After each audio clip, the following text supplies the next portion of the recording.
So hello students, आज हमारा ये लेक्चर नंबर 7 है। 7 नॉट 7 7 या 8 है, जिसके अंदर आज हम पढ़ेंगे प्लेसेंटा डेवलपमेंट एंड प्रेगनेंसी के बाद होता क्या है। तो हमने पिछली क्लास में पढ़ा था कि जो हमारा जैसे फर्टिलाइजेशन हुई, फर्टिलाइजेशन में ओवम आया, स्पर्म का हेड ने पेनिट्रेट किया अंदर जोना पैलोसीडिया को डिसॉल्व करके, और अंदर पेनिट्रेशन करके उसने जो सेकेंडरी oocyte है उसकी मियोसिस कंप्लीट करके एक सेकेंड पोलर बॉडी और जो हमारा oocyte है वो एक अनइक्वेशनल डिवीजन में निकल गए हमारे। इसके बाद हमने किया था इम्प्लांटेशन पिछली क्लास में, जिसमें हमने कहा था कि वो फर्टिलाइजेशन करके जाइगोट बना देगा। जाइगोट से हमारा 2 सेल जाइगोट बनेगा, फिर 4 सेल, फिर 8 सेल एम्ब्रियो या मोरुला, फिर 16 सेल मोरुला, ऐसे 32 64 तक रैपिडली डिवाइड होते रहते हैं। और ये जो हमारा 8 से 16 है ये हमारा मोरुला स्टेज होता है, और 16 से फर्दर जब ये डिवाइड करता है तो ये हमारा होता है ब्लास्टोसिस्ट। और ब्लास्टोसिस्ट पे दो लेयर्स होती है, एक आउटर लेयर होती है हमारी ट्रोपोब्लास्ट एंड इनर लेयर होती है हमारी इनर सेल मास। और ये हमारा एंडोमेट्रियम लाइनिंग के अंदर इम्प्लांट होके जो एंडोमेट्रियम है उसके चारों तरफ वापस से कवर अप कर लेती है और हमारी प्रेगनेंसी हो जाती है।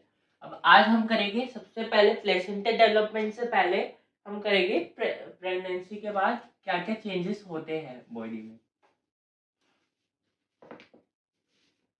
yes. तो सबसे पहले प्रेगनेंसी होने के बाद जैसे ही वो इम्प्लांट हुआ तो सबसे पहला जो चेंज आता है वो होता है हार्मोनल चेंज।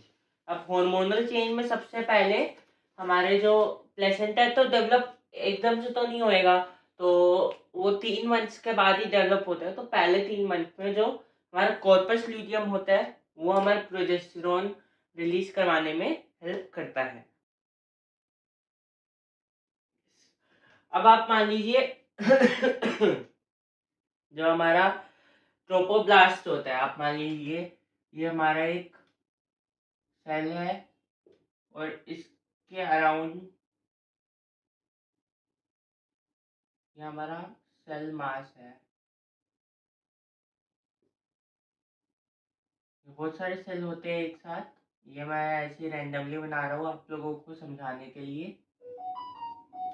तो अब आप मान लीजिए इसमें हमारा ये इनर सेल मास है आईसीएम, और ये हमारी होती है ट्रोपोब्लास्ट। तो ट्रोपोब्लास्ट के ऊपर हमारी कुछ फिंगर लाइक प्रोजेक्शंस होती है जो कि कोरियोनिक विलाई होती है। जो कोरियोनिक विलाई होती है ये मदर के ब्लड के साथ कनेक्शन बनाने में हेल्प करता है। अब मान लीजिए यहाँ पर कुछ विलाएं हैं। ओके, हमारा ये एंडोमेट्रियम में एम्बेड हो गया। एम्बेड होने के बाद अब ये जो कोरियोनिक विलाई है ये हमारा जैसे मान लीजिए मदर के ब्लड वेसल्स है। ओके, तो ये मदर के ब्लड वेसल्स है और ये कोरियोनिक विलाई है। फर्दर ये कोरियोनिक विलाई पे ये करके हमारे एक स्ट्रक्चर फंक्शनल यूनिट बनाते हैं जिसको हम कहते हैं प्लेसेंटा, और उससे बनने में 3 महीने लग जाते हैं। ओके, तो इसके बाद आप मान लीजिए हमारा ये इम्प्लांट हो गया है, ये हमारा एंडोमेट्रियम के अंदर इम्प्लांट हो चुका है। अब ये कोरियोनिक विलाई मैटरनल ब्लड के साथ हमारा बना चुका है कनेक्शन। अब क्या है कि फीटल डेवलपमेंट स्टार्ट हो जाएगी। अब फीटल डेवलपमेंट कैसे स्टार्ट होएगी? मैटरनल ब्लड से ब्लड आ रहा है कोरियोनिक विलाई, इसे सेल के जो भी हमारा ये है इसके अंदर भेज रहा है। इससे भेजेगा तो हमारे सेल डिवाइड होएंगे, और ये जो कोरियोनिक विलाई है और ये है हमारा एक तरीके से प्लेसेंटा है, और ये हमारा फीटस हो जाता है। एकदम से हमारा जो प्लेसेंटा है वो नहीं बन जाता, इसे डेवलप होने में और फंक्शनल होने में थोड़ा टाइम लगता है।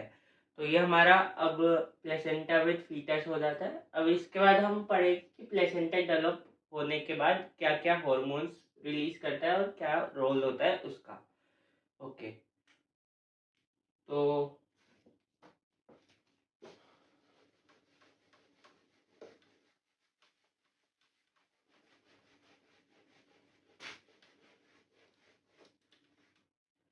अब मान लीजिए ये हमारा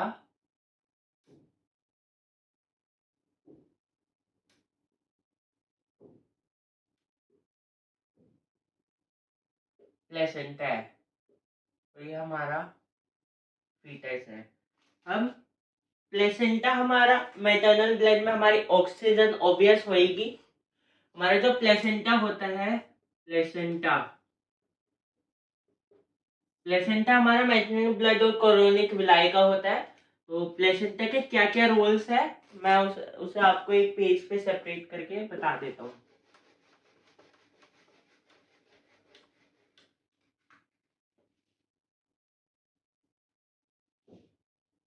हमारी प्रेगनेंसी हो चुकी है, अब हम लोग करेंगे प्लेसेंटा क्या क्या करता है। Supply of oxygen,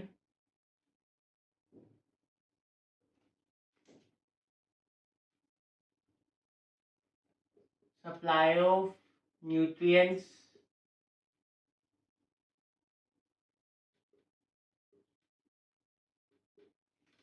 from maternal blood,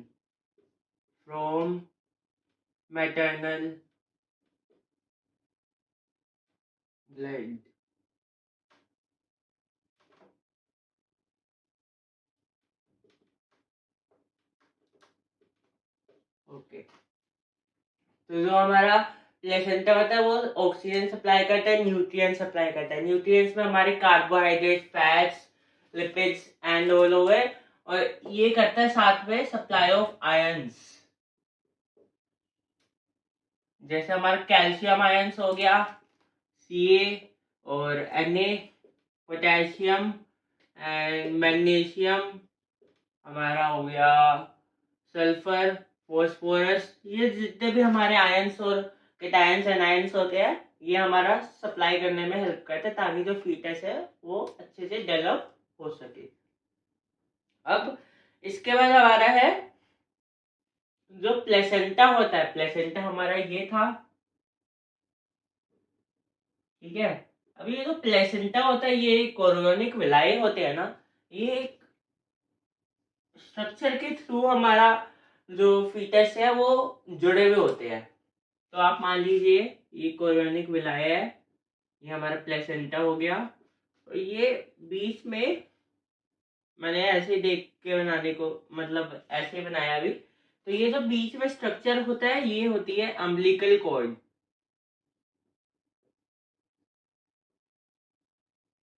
हमारा जो प्लेसेंटा जुड़ा हुआ होता है फीटस से, वो इस स्ट्रक्चर अम्बिलिकल कॉर्ड के थ्रू ही जुड़ा हुआ होता है। अब जो ये ऑक्सीजन है, न्यूट्रिएंट्स, आयंस, जो भी हमारा मैटरनल ब्लड से आ रहा है, वो हमारा अम्बिलिकल कॉर्ड के थ्रू ही अंदर आता है, और अम्बिलिकल कॉर्ड ही ट्रांसपोर्ट का काम करता है।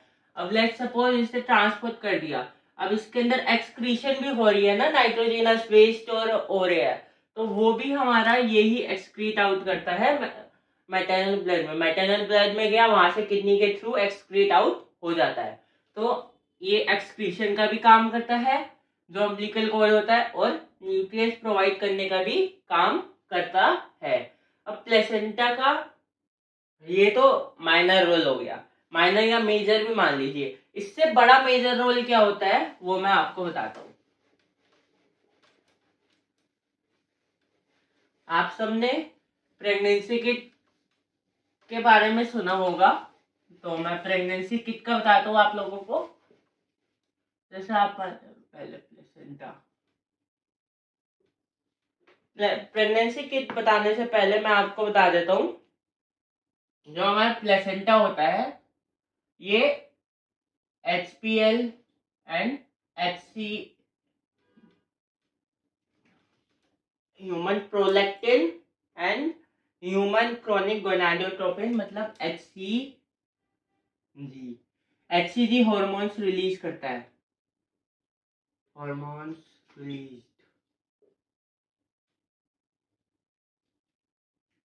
हमारे प्लेसेंटा को डेवलप हुए हुए टाइम हो गया थोड़ा, 2 या 3 वीक। 3rd या 4th वीक से ही हमारा HPL HCG हार्मोन्स रिलीज करता है। HPL जो हार्मोन होता है वो ह्यूमन प्रोलैक्टिन मतलब मैमरी ग्लैंड्स को डेवलप होने में हेल्प करता है। और जो ह्यूमन कोरियोनिक गोनाडोट्रोपिन है, ये भी कुछ पिट्यूटरी हार्मोन्स, हाइपोथैलेमिक हार्मोन्स को रिलीज करने में हेल्प करता है। और जो हमारे ये सारे हार्मोन्स होते हैं, ये भी हमारा फीटस को डेवलप करने में हेल्प करते हैं। और ये इसके साथ साथ एक रिलैक्सिन होता है, रिलैक्सिन फ्रॉम ओवरी। ये तो हमारे प्लेसेंटा से है, और ये हमारा रिलैक्सिन फ्रॉम ओवरी है। तो ये relaxin from ovary during labour pain, जब लेबर पेन होने लग जाता है 8-9 मंथ में, तब हमारा रिलैक्सिन हार्मोन रिलीज होना स्टार्ट होता है, ताकि थोड़ा कम पेन होए लेबर पेन में, क्योंकि पेन बहुत ज्यादा होता है जब फीटस इजेक्शन रिफ्लेक्स जाते रहते हैं मदर के पास, तो वो लास्ट मंथ में सबसे ज्यादा होते रहते हैं। और ये जो हमारे हॉर्मोन्स है, प्रेगनेंसी ओनली हॉर्मोन्स है, प्रेगनेंसी ओनली हॉर्मोन्स, ये सिर्फ प्रेगनेंसी के दौरान ही रिलीज होते हैं, क्योंकि प्लेसेंटा प्रेगनेंसी के दौरान ही हमारा डेवलप होएगा, और HPL, HCG और रिलैक्सिन हमारे उसी दौरान ही रिलीज होते हैं। ये तो हमारा हो गया human prolactin and human chorionic gonadotropin का। अब 3 मंथ्स के बाद मैंने बताया था कि कॉर्पस ल्यूटियम हमारा डिसइंटीग्रेट हो जाता है, Cl disintegrate.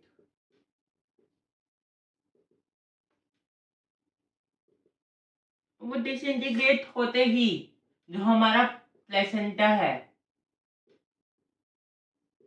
Is now fully functional.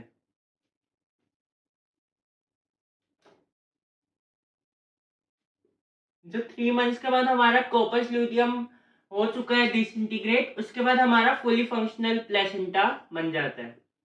पहले तो सिर्फ ये HPL, HCG और बस ये ही रिलीज कर रहा था, HPL एंड HCG। अब ये डेवलप होने के बाद ये हमारा ईस्ट्रोजन एंड प्रोजेस्टेरोन भी रिलीज करेगा, ईस्ट्रोजन एंड प्रोजेस्टेरोन। तो हमारा क्या क्या इवेंट है, प्लेसेंटा सबसे पहले डेवलप होना स्टार्ट होएगा, 3rd या 4th वीक तक डेवलप हो जाएगा, बट फुली फंक्शनल नहीं होएगा। वो human prolactin, human chorionic gonadotropin hormones release करता है, और जो ओवरी से है वो हमारा रिलैक्सिन आता है, ताकि लेबर पेन कम होए 8th या 9th मंथ में। इसके बाद हमारा प्रेगनेंसी ओनली हार्मोन, मतलब ये सिर्फ प्रेगनेंसी के दौरान ही रिलीज होते हैं। इसके बाद हमारा जो कॉर्पस ल्यूटियम होता है, मैंने पिछली क्लास में बताया था आपको, जब हमारा मेंस्ट्रुअल साइकिल, पिछली में जो मेंस्ट्रुअल साइकिल था हमारा, उसके अंदर हमारा जो सिक्रीटरी फेज होता है, उसमें कॉर्पस ल्यूटियम प्रोजेस्टेरोन देने का काम करता है, बट वो 3 मंथ्स के बाद डिसइंटीग्रेट हो जाता है। और जो हमारा प्लेसेंटा है वो 3 मंथ्स के बाद फुली फंक्शनल हो जाता है। तो ये फुली फंक्शनल हो जाता है, HCG, HPL तो रिलीज करता रहेगा, साथ में ये ईस्ट्रोजन एंड प्रोजेस्टेरोन भी रिलीज करना स्टार्ट कर देगा। अब प्रेगनेंसी किट में क्या होता है, प्रेगनेंसी किट पहले आप ये देख लीजिए एक बार, और व्हाट्सएप चैनल का लिंक मैं आपको पोस्ट कर दूंगा, आप उसमें देख लीजिएगा। ओके, तो उसमें मुझसे डाउट पूछ लेना, क्योंकि बोर्ड्स में सिर्फ 1 मंथ अराउंड रहता है, और हमें पूरा सिलेबस भी करना है, तो प्लीज जल्दी से पूछ लीजिएगा। ओके,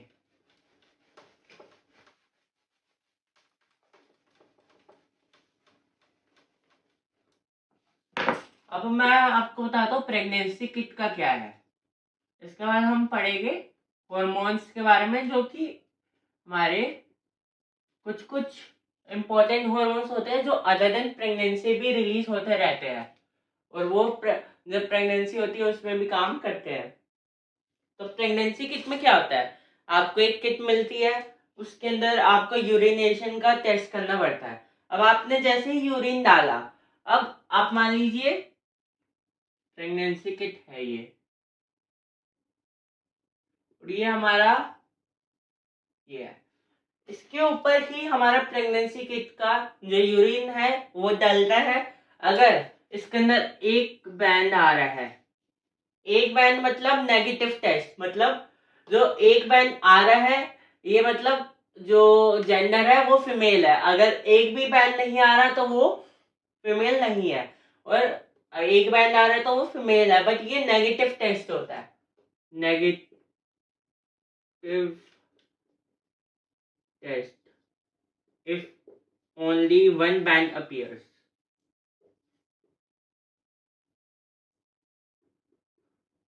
अगर हमारा सिर्फ एक ही बैंड अपीयर करता है तो ये नेगेटिव टेस्ट है। अब आप मान लीजिए हमारा दो बैंड है तो ये पॉजिटिव टेस्ट है। इफ टू बैंड्स, एक बैंड में हमारा नेगेटिव है और दो बैंड में हमारा पॉजिटिव है। अब दो बैंड किस लिए आते हैं? जो हमारा, जैसे आप मान लीजिए अगर प्रेगनेंसी हो गई है तो हमारा जो बताया था मैंने, HPL एंड HCG की मात्रा बहुत ज्यादा होती है। जो प्रेगनेंसी के दौरान जो प्लेसेंटा रिलीज करता है उसकी मात्रा बहुत ज्यादा होती है। तो ये जो सेकेंड बैंड आया है ना, सेकेंड बैंड आया है, ये आया है HCG और HPL की वजह से। जो ये हमारे हॉर्मोन्स होते हैं ये फीमेल, अगर प्रेगनेंसी है तो फीमेल के यूरिन में प्रेजेंट होएगा। तो ये हमारा HPL HCG का बैंड आता है। अगर दो बैंड आते हैं पॉजिटिव है और एक बैंड आता है तो हमारा नेगेटिव टेस्ट है। ओके, अब हमने इसके अंदर पढ़ लिया रिलैक्सिन, HCG, HPL। अब हम पढ़ेंगे अदर देन दीज हॉर्मोन्स, जो कि हमारा जो फीटस को है न्यूट्रिएंट्स प्रोवाइड करके हमारी फीटल ग्रोथ को बढ़ाता है। ओके,